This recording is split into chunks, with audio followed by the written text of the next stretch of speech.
Welcome to the Tech Egg. Don't get scrambled. Enjoy the video. You start by verifying the Waka model and firmware. This matters because steps differ by generation.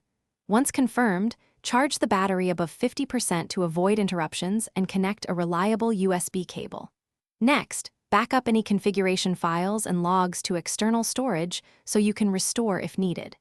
Make sure to disable auto updates and close related apps. This prevents conflicts during the repair. Now that prerequisites are set, proceed to the hands-on fixes. You'll run the Waka's built-in diagnostics or open a serial console to read error codes because those codes point to root causes.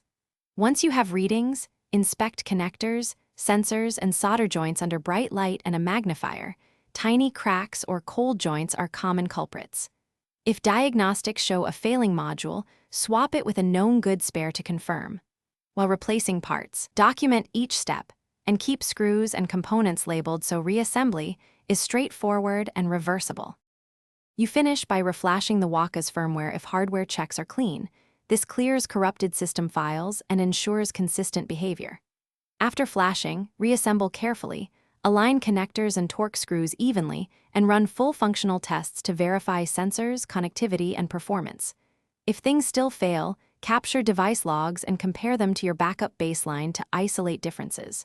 Troubleshooting tip: if you're stuck, roll back to the backed up configuration first, then reapply. Thanks for watching. Consider subscribing if I helped unscramble your problems.